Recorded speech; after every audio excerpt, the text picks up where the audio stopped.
Hi there everyone, my name is Saqib Arayan. I'm the resident crude oil trader here at JNF Capital.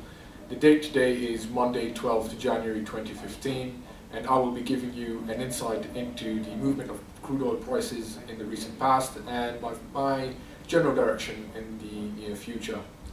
For those of you who have been receiving my crude oil report on a weekly basis, you have been receiving my weekly entry points and exit points, and you will be aware that I have been a bear on crude oil since the 105 handle, and currently I do remain a bear on crude oil. As you are aware, it doesn't matter what instrument you're trading, the S&P 500, gold, oil, forex, the market is made up of two sides, bulls and bears.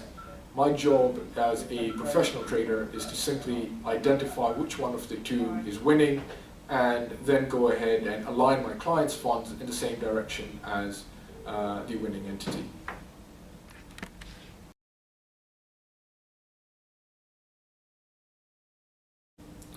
So what are the bearish and bullish influences in the market at the moment? What are the bulls and the bears looking at? I'll try and explain that to you in the next few minutes. Let's start with the bearish influences. There's Nigeria. Nigeria's major off-taker was the United States. Now, the United States has become largely independent on crude oil due to the shale oil boom of recent past. Now, that leaves Nigeria with an oversupply of 2 million barrels, which also directly impacts the global oil markets, as now Nigeria has to find a new off-taker for their product.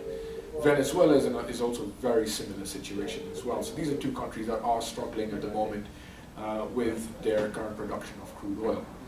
This crude oil has not been discounted. It is still in the market, and as a result, this keeps a pressure on oil prices. Moving on, we talk about crude oil inventories. Last week we had a 3.1 million barrel draw in crude oil inventories coming from Cushing, Oklahoma, but we had an 8 million barrel build gasoline inventory coming from the same region. Now, this generally clearly shows you the lack of demand for the refined product. 8 million barrel build in gasoline inventories shows you that the rate at which the product is being refined is not even close to the rate at which it's being consumed. Now, moving forward, there's another influence as well. If you look at the WTI futures term contracts, okay, the term structure for the futures contracts, you will notice that it is in contango.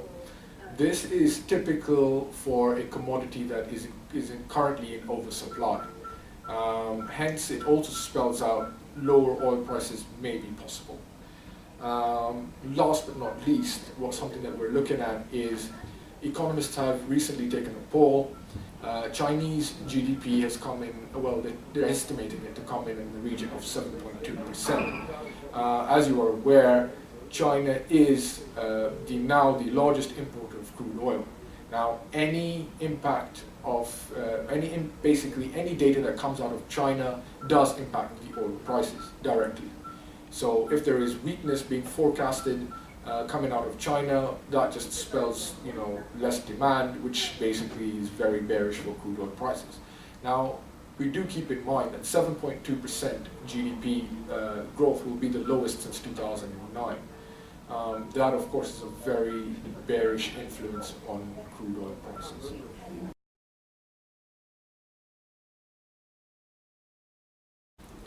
So now let's have a look at what the bulls possibly looking at, okay?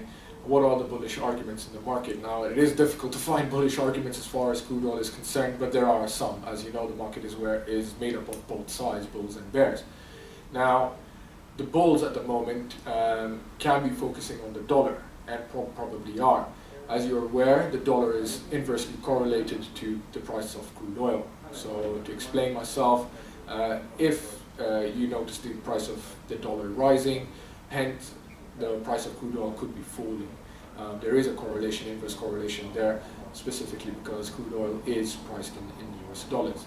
Now, how does this possibly turn into a bullish argument? Well, a lot of the bulls out there are hoping that the Fed will turn their focus on the recent strength in the dollar. Anyone who's been trading Forex in the recent past will know that the dollar has been excessively strong, especially against currencies such as the pound sterling and the yen. Now, if the Fed does turn their focus to the dollar, this will, what the traders will start to do is price in a potential move from the Fed to weaken the dollar, and that should help support crude oil prices. Another point that we could possibly look at is something that the UAE oil minister said last week. Now, he released a statement asking for the non-OPEC members to act responsibly. What does he mean by this? What he's talking about right now is countries such as Russia, the United States, Russia especially, is producing crude oil, at record levels. Now, the strange thing here is that Russia is a high-cost oil producer. Now, if anything, when oil starts to drop, they should be the first ones to really cut production.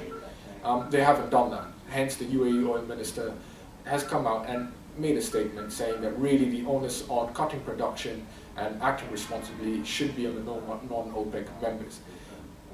This could be seen as a bullish stance because he's hoping that they will cut production. However, we have to keep in mind that it also does act as a bearish stance. It comes down, if one was to look at it that way, one could also drive from this, is that the UAE, the GCC, the OPEC are simply not going to cut production. They're waiting for the non-OPEC members to cut production. Last but not least, we're now seeing the impact low oil prices is having on the US production. We've seen rig counts and applications for mining have dropped significantly in the North Dakota, the Bakken region. As a result, we do anticipate that in the next 6 months to 1 year, we should see a major pullback in rig counts in the United States, in mining applications. Now, it has already started. If this continues, naturally production will start slowing down. I do not anticipate that they will cut production. However, the rate of expansion will certainly slow down.